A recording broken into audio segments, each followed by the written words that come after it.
ನಮಸ್ಕಾರ ಟೀಚರ್ಸ್. ನಾನು ನಿಮ್ಗೆ ಇವತ್ತು ಪೋಷನ್ ಟ್ರ್ಯಾಕರ್ ಅಪ್ಡೇಟ್ ಆಗಿದೆ ಮತ್ತು PMM-VY ಯಲ್ಲೂ ಕೂಡ ಸ್ವಲ್ಪ ಅಪ್ಡೇಟ್ ಆಗಿದೆ. ಅದು ನಾನು ಇವತ್ತು ನಿಮ್ಮ ಮುಂದೆ ಶೇರ್ ಮಾಡೋಣ ಅಂತ ಅನ್ಕೊಂತಿದ್ದೀನಿ. ನಾನು ಲೈವ್ ಆಗಿ ತೋರಿಸೋಣ ಅನ್ಕೊಂಡೆ ಟೀಚರ್ಸ್. ನಿಮಗೆಲ್ಲ ಗೊತ್ತಿರೋದೆ ಮೇಡಮ್, ನಿನ್ನೆನೆ ನಮಗೆ ಪೋಷನ್ ಟ್ರ್ಯಾಕರ್ ಅಪ್ಡೇಟ್ ಆಗಿದೆ, ಎಲ್ಲರೂ ಅಪ್ಡೇಟ್ ಮಾಡ್ಕೊರಿ ಅಂತ ಹೇಳ್ತಾ ಇದ್ರು. ನಾನು ಬೆಳಿಗ್ಗೆ ಪೋಷನ್ ಟ್ರ್ಯಾಕರ್ ಅಪ್ಡೇಟ್ ಮಾಡಿಕೊಂಡೆ.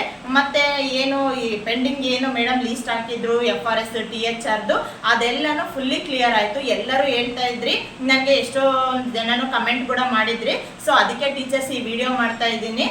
ಪೋಷನ್ ಟ್ರ್ಯಾಕರ್ ಅಪ್ಡೇಟ್ ಆಗಿದೆ, ಪೆಂಡಿಂಗ್ ಇರೋಂಥ FRS THR ಎಲ್ಲನೂ ಕ್ಲಿಯರ್ ಆಗ್ತಾ ಇದೆ. ಸೊ ಅದಕ್ಕೆ ನೀವು ಒಂದ್ಸಲ ಪೋಷನ್ ಟ್ರ್ಯಾಕರ್ ಅಪ್ಡೇಟ್ ಮಾಡಿಕೊಂಡು ಎಲ್ಲ ಪೆಂಡಿಂಗ್ ಇರೋ FRS THRನ ಕಂಪ್ಲೀಟ್ ಮಾಡ್ಕೊಳ್ಳಿ ಅಂತ ನಾನು ಈ ವಿಡಿಯೋ ಮಾಡ್ತಾ ಇದ್ದೀನಿ ಟೀಚರ್ಸ್. ಅವಾಗ ನಮಗೆ ರೀಕ್ಯಾಪ್ಚರು ಡೈಲಿ ಬರ್ತಾ ಇತ್ತು, 1 ಮಂತ್ ಕಂಪ್ಲೀಟ್ ಬರ್ತಾ ಇತ್ತು.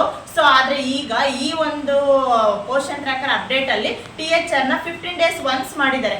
ಅಂದರೆ ನಾವು ಒಂದ್ಸರಿ ರೀಕ್ಯಾಪ್ಚರ್ನ ನಾವು ಪ್ರೊಫೈಲ್ಗೆ ಹೋಗ್ಬಿಟ್ಟು ರೀಕ್ಯಾಪ್ಚರ್ ನಾವು ಮಾಡಿದರೆ ಬೆನಿಫಿಷರಿಗೆ ಹೋಗ್ಬಿಟ್ಟು ಅಲ್ಲಿ ಅದು ಮತ್ತೆ ಇನ್ನೊಂದು ದಿನ ತೋರಿಸಲ್ಲ. ಸೊ ಅದಕ್ಕೆ 15 ಡೇಸ್ ಗ್ಯಾಪ್ ಬೇಕು. ಅಂದರೆ 15 ಡೇಸ್ ಒನ್ಸ್ ನಾವು ಬೆನಿಫಿಷನ್ನ ರೀಕ್ಯಾಪ್ಚರ್ ಮಾಡ್ಬೋದು. ಅದು ಈ ಒಂದು ಇದರಲ್ಲಿ ಅಪ್ಡೇಟ್ ಆಗಿರೋವಂಥದ್ದು. ನೀವೆಲ್ಲರೂ ಕೇಳ್ತಾ ಇದ್ರಿ ರೀಕ್ಯಾಪ್ಚರ್ ಬರ್ತಾ ಇಲ್ಲ, ಅದು ಗ್ರೇ ಕಲರ್ ಆಗ್ಬಿಟ್ಟಿದೆ, ನಾವು ಎಷ್ಟೇ ಪ್ರೆಸ್ ಮಾಡಿದ್ರು ಬರ್ತಾ ಇಲ್ಲ ಅಂತ. ಹೌದು ಟೀಚರ್ಸ್, ಪೋಷನ್ ಟ್ರ್ಯಾಕರ್ ಅಪ್ಡೇಟ್ ಆಗಿದೆ.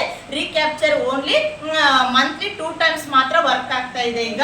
ಓಕೆ, ನೀವು ರೀಕ್ಯಾಪ್ಚರ್ ಮಾಡ್ಕೊಂಡ್ಬಿಟ್ಟು ಒಂದು 2 ಅವರ್ 3 ಅವರ್ ಬಿಟ್ಟರೆ ನೀವು THR ಅಲ್ಲಿ ಆರಾಮಾಗಿ ಇದು THR ಅಲ್ಲಿ ಫೋಟೋಕ್ಕೆ ಆಲ್ರೆಡಿ ಬ್ಲೂ ಬಂದ್ಬಿಟ್ಟಿರುತ್ತೆ. ನೀವು THRನ ಡಿಸ್ಟ್ರಿಬ್ಯೂಷನ್ ಮಾಡ್ಬೋದು ಅಂತ ಹೇಳ್ತಾ ಇದ್ದೀನಿ. ನಾನು ಇವತ್ತು ಬೆಳಿಗ್ಗೆನೆ 2 ಮಾಡಿದ್ದೀನಿ ಟೀಚರ್ಸ್. ಒಂದು ನಾನು ವಿಡಿಯೋ ಇಟ್ಕೊಂಡು ಮಾಡಿದ್ದೀನಿ, ಒಂದು ನನ್ನ ಫಲಾನುಭವಿ ನನ್ನ ಶಾಲೆಗೆ ರೇಷನ್ ತಗೊಳಕ್ ಬಂದಿತ್ತು, ಹಾಗೆ ಲೈವಲ್ಲಿ ಮಾಡಿದ್ದೀನಿ. ಲೈವಲ್ಲಿ ಮಾಡಿರೋದು ಕೂಡ ಹಾಗೆ ಚೆನ್ನಾಗಿ ತಗೊಂಡಿದ್ದೆ, ಮತ್ತು ನಾನು ಯಾವುದು ವಿಡಿಯೋನಲ್ಲಿ ಮಾಡಿರೋದು ಕೂಡ ಸಕ್ಸಸ್ಫುಲ್ ಆಗಿದೆ. ಸೊ ಅದಕ್ಕೆ ನೀವು ಮಾಡ್ಕೊಂಡೆ ಅಂತ ನಾನು ಈ ವಿಡಿಯೋ ಮಾಡ್ತಾ ಇದ್ದೀನಿ ಇಷ್ಟೇ. ಓಕೆ, ಮತ್ತೆ ನೆಕ್ಸ್ಟ್ PMM-VY ಏನಿದೆ ಟೀಚರ್ಸ್, ನಾನು ಲೈವಲ್ಲಿ ತೋರಿಸೋಣ ಅನ್ಕೊಂಡೆ. ನಿಮಗೆಲ್ಲ ಗೊತ್ತಿರೋದಲ್ಲ ಟೀಚರ್ಸ್, ಮತ್ತೆ ಯಾಕೆ ಅದಕ್ಕೆ ಟೈಮ್ ವೇಸ್ಟ್ ಮಾಡಬೇಕು.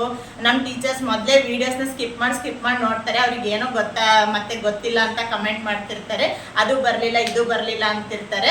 ಸೊ ಅದಕ್ಕೆ ಹಾಗೆ ಲೈವ್ ಆಗಿ ಒಂದು 5 ನಿಮಿಷ ಅದ್ರ ಜೊತೆ ನಿಮ್ಮ ಜೊತೆ ಮಾತಾಡ್ಬಿಡೋಣ ಅಂತ ನಾನು ಈ ವಿಡಿಯೋ ಮಾಡ್ತಾ ಇದ್ದೀನಿ. ಓಕೆ, PMM-VY ಕೂಡ ಒಂಚೂರು ಅಪ್ಡೇಟ್ ಆಗಿದೆ ಟೀಚರ್ಸ್. ಏನು ಗೊತ್ತಾ, ನಾವೀಗ ಅವಾಗ ಏನು ಮಾಡ್ತಿದ್ವಿ, ಆ ಒಂದು ಫಲಾನುಭವಿಯ ನೇಮ್ ಹಾಕ್ತಾ ಇದ್ವಿ, ಆಧಾರ್ ನಂಬರ್ ಹಾಕ್ತಾ ಇದ್ವಿ, ಗ್ರೀನ್ ಪ್ರೆಸ್ ಮಾಡಿದೆ ಹಂಗೆ ಕೆಳಗಡೆ ಬಂದು ಡೇಟ್ ಆಫ್ ಬರ್ತ್ ಎಲ್ಲ ಎಂಟ್ರಿ ಮಾಡ್ಕೊಂತ ಬರ್ತಾ ಇದ್ವಿ. ನಾವು ಈಗ ಈ ಥರ ಬರಬೇಕಾದ್ರೆ ಮಿಡಿಲ್ ನಮಗೆ face authentication, Aadhaar is authenticated ಅಂತ ಬರ್ತಾ ಇತ್ತು. ಹಂಗೆ ಓಕೆ ಅಂತ ಹೊಡೆದು ಮುಂದಕ್ಕೆ ಹೋಗ್ತಾ ಇದ್ದೆ. ಆದರೆ ಈಗ ಅದು ತಗೊಂತ ಇಲ್ಲ. ಏನು ಗೊತ್ತಾ, ನಾವು ನೇಮು ಆಧಾರ್ ನಂಬರ್ ಹಾಕಿದ ತಕ್ಷಣ ವೆಯ್ಟ್ ಮಾಡಬೇಕು. ಅದು ಅಥೆಂಟಿಕೇಟೆಡ್ ಅಂತ ಮೆಸೇಜ್ ಬರೋವರೆಗೂ ವೆಯ್ಟ್ ಮಾಡಬೇಕು. ನಾವೇನ ಆ ಥರ ಬರ್ದೇವೆ, ಅದು ಮೆಸೇಜ್ ಬರೋವರೆಗೂ ವೆಯ್ಟ್ ಮಾಡಿದೆ ಪ್ರೊಸೀಜರ್ ಮುಂದೆ ತೊಗೊಂಡೋದ್ರೆ ಅಲ್ಲಿಗೆ ಸ್ಕ್ರೀನ್ ಅದು ಆಫ್ ಆಗುತ್ತೆ, ಇಲ್ಲ ಬ್ಯಾಕ್ ಹೋಗುತ್ತೆ. ಮತ್ತೆ ಇನ್ನೊಂದ್ಸತಿ ಪ್ಲೀಸ್ ಟ್ರೈ 10 ಮಿನಿಟ್ಸ್ ಅಂತ ಇದೆ, ಈ ಥರ ಬರ್ತಾ ಇದೆ. ನಾನು 2 ಡೇಸ್ ಇದೇ ಥರ ಸಮಸ್ಯೆನ ಎದುರಿಸಿದ್ದು. ಸೊ ಆ ಸಮಸ್ಯೆನ ನೀವು ಎದುರಿಸಬಾರ್ದು ಅಂತ ನಾನು ಈ ವಿಡಿಯೋದಲ್ಲಿ ಹೇಳ್ತಾ ಇದ್ದೀನಿ ಇಷ್ಟೇ. ಓಕೆ ಫ್ರೆಂಡ್ಸ್, ಅದಕ್ಕೆ ನೀವು ಅದು ಟೀಚರ್ಸ್ ನೀವು ಬರೋವರೆಗೂ ವೆಯ್ಟ್ ಮಾಡಿ. ಅದು ಬಂದಮೇಲೆ ನೆಕ್ಸ್ಟ್ ಅದು ಇನ್ನೊಂದು ಆಪ್ಷನ್ ಕೇಳುತ್ತೆ, ನಂಗೆ ಅದು ಹೇಳಕ್ಕೆ ನೆನಪಾಗ್ತಾ ಇಲ್ಲ. ಇನ್ನೊಂದು ಆಪ್ಷನ್ ಕೂಡ ಕೇಳ್ತಿದೆ, ಅವಾಗ ನಾವು ಓಕೆ ಅಂತ ಹೊಡೆದ್ರೆ ಮಾತ್ರ ಆಮೇಲೆ ಅದು ಪ್ರೊಸೀಜರ್ ಮುಂದೆ ಹೋಗ್ತಾ ಇದೆ.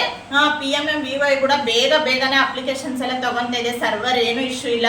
ಪೋಷನ್ ಟ್ರ್ಯಾಕರು ನಿನ್ನೆ ಅಪ್ಡೇಟ್ ಆಗಿದೆ, ಸೊ ಫಾಸ್ಟಾಗಿ ಆಗ್ತಾ ಇದೆ, ಏನು ಇಶ್ಯೂ ಇಲ್ಲ ಟೀಚರ್ಸ್. ಎಲ್ಲ ನಿಮ್ದು ಏನು PMM-VY ಇದೆ ಮತ್ತು ಪೋಷನ್ ಟ್ರ್ಯಾಕರಲ್ಲಿ ಏನು FRS THR ಪೆಂಡಿಂಗ್ ಇದೆ ಎಲ್ಲರೂ ಕ್ಲಿಯರ್ ಮಾಡ್ಕೊಳ್ಳಿ ಅಂತ ಹೇಳ್ತಾ, ಮತ್ತು ಇನ್ನೊಂದು ಏನಂದರೆ ನಾವು ಕೆಲವೊಂದು ಸತಿ PMM-VY ಅಲ್ಲಿ ಅರ್ಜಿ ಹಾಕಿದ ತಕ್ಷಣ ಅದು ಹಂಗೆ ಬ್ಯಾಕ್ ಹೋಗ್ಬಿಡುತ್ತೆ. ಅರ್ಜಿಲಿ ಸಕ್ಸಸ್ಫುಲ್ ಆಗಿರುತ್ತೆ, ನಮಗೆ ಬೆನಿಫಿಷಿಯರ್ ID ಬಂದಿರಲ್ಲ.